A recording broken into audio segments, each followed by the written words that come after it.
Hi there, this is Ray Whiting, and I'm going to show you a pattern that I call peppercorns. It probably has a lot of other different names, but when I discovered this on my own, it looked like little tiny peppercorns as they were coming up and turning up in the different locations here. So that's what I call it. You can call it whatever you want, but the way that I make it, it would appear that you are knitting stranded and simply knitting a dark over a light. But that's not how I do it. So let me finish up this round, and then I will show you how to create the peppercorns. Now you're going to want to work, well, the way that I work this is on a multiple of 4, so that as I make them, I have 1 and then down 4 rows and over 2 in either direction, so that they're always in a neat, consistent pattern. If you want to maybe bring them closer together and have just diagonals of dots in either direction, that's fine too. But I'm going to show you the way that I do them and leave it up to you to modify it. Now we've got one here. This is my end of round. So we have one peppercorn here and one here. So the next one needs to be right in the middle at the 4th stitch. And we've got our yarn already ready to go here. And when I do this, I carry the contrast or the peppercorn yarn in my left hand and the regular yarn in my right hand, the main yarn in my right hand. And I'll show you why in a moment. Going to knit 1 and knit 2, but I'm going to capture the contrast yarn in the back so that I don't have long floats in the back. There's 1, 2, 3, 4, and then I come down here and pull up this yarn, the bar in between. I bring it up and over, and I knit into the back of it so that the bar is twisted. I pull up the first stitch of the peppercorn. Then I knit 1, knit 2, and I catch the contrast yarn.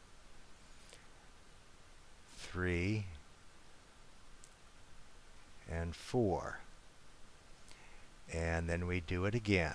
We bring it up and we knit into the back of it. We twist it, knit it into the back of it with the black, or I guess that's charcoal. Anyway, the peppercorn color. Then we do knit 1 and capture the other yarn. Knit, knit, and I'll do one more, and then I'll work it around, and I'll show you in just a moment how I do the second round, because that's where the peppercorn sticks up. We lift it up, we knit into the back, knit into the back, if we can get it. Alright, usually I just go this way and bring it around so that the bar is twisted, and we lift up a knit stitch through it. Knit 1, capture the yarn,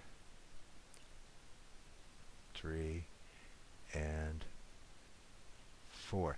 Now I'm going to go ahead and pause it at this point and finish the round, and when I come back here I will pick it up with you again. So I'll see you in just a little while. Okay, so now we're back at on the second round, and I've already gone past the end of round. I started this video over here, and I worked all of this and explained all of this, and I realized that my mute button was on and nothing was being recorded, so I cut that part out. So now we'll pick it up again. In the previous round we lifted the bar, twisted it, and made a knit stitch. Now we're going to bring our contrast yarn forward and make a purl stitch. right there. Take the yarn back, and then 1, 2, oops, 2, and on the second round of this pattern, I'm capturing on the 3rd stitch so that I don't have all of my floats stacked in one place on the back side. And I'll show you that in just a moment. But that's 3, 4, contrast yarn forward, make a peppercorn, a purl, take the yarn back, and if you're knitting too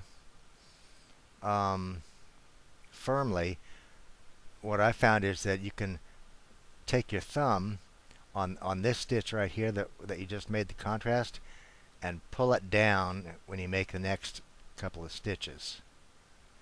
That helps to ensure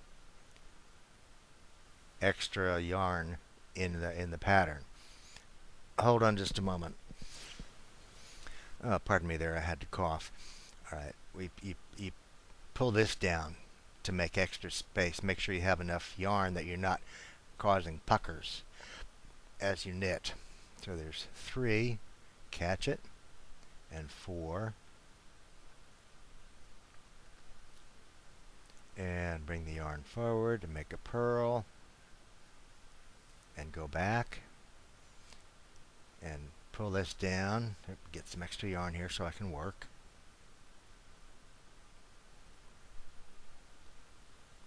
And 1, 2,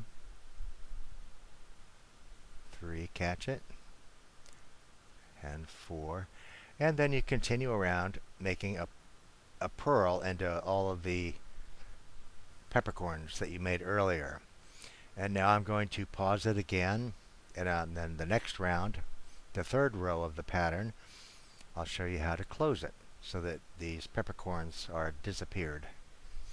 So I'll be back in just a moment for that. Okay, so we're almost done with this round, and I've purled most of my peppercorns, and we'll just finish this up and move to the next round. So we've got the peppercorn, and 1, 2, 3, capture the contrast, go back, 4, my yarn is not cooperating here, pardon me, okay, alright, and we make this little peppercorn stand up, bring it back, and then 1, 2, 3 in a capture, 4, and we finish the round with a peppercorn, pass the stitch marker, and we know that the next time we want to create a peppercorn, according to this sequence, would be in the 2nd space over. But we're going to have a couple of rounds of not knitting anything at all. Pardon me. So we're going to knit 1, knit 1 but capture, and we can drop that entirely because we're not going to need it in this round or the next round, but we've caught it under the place that we're going to next need it. So we knit, knit, and you could either do a slip, slip, knit, or you can do a knit 2 together.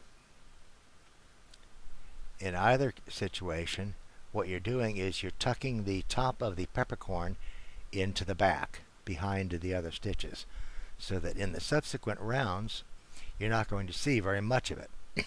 Most of what you're going to see will be the pearl crown of the peppercorn. That's what's going to stick up, and it's going to look like either a peppercorn or maybe a clove, like you stick into a ham on a neat little pattern. But you simply knit it around, and I've gotten used to the knit 2 together. But whatever way for you is most easy, that's the way that you need to do it. And then you come on around, and your next round will be completely knit. The fourth round is completely knit. And again, this is it's a stitch pattern, it's a stitch technique that you can apply to almost any pattern. It's easier for me to work in the round because the second round, as you come back, you'd be purling or knitting to the front side. You'd be purling all your plain stitches and knitting the white stitch. And for me, it's just easier to capture and knit all in the round, but it can be done knitting in on the back side. But you see here that how my captures are not all stacked straight up on top, and that's why I capture on the second stitch the first round and capture on the third stitch. Like right here, you can see I captured it on the third stitch for the third round, or for the second round. So anyway, that's how you do a peppercorn stitch the Knitterman method. There's probably many other methods out there, but this is the way that I do it. And it could be, now, when you're got little black things like that, you can call it peppercorns. Or if you're knitting on a baby blanket and you've got a bright pastel pink and a deep navy blue or maybe green or whatever, maybe you don't want to call them peppercorns, you can call them bubbles or whatever you want. The key is that you want to have sharp contrast between the background field and the peppercorns so that they're really, really visible and they stand out. So anyway, I hope you enjoy it, and I apologize for my raspy voice and monotone texture. But this is my first how-to video, so I hope it helps you with your knitting, if nothing else. And I shall talk to you the next time. Talk to you later. Bye.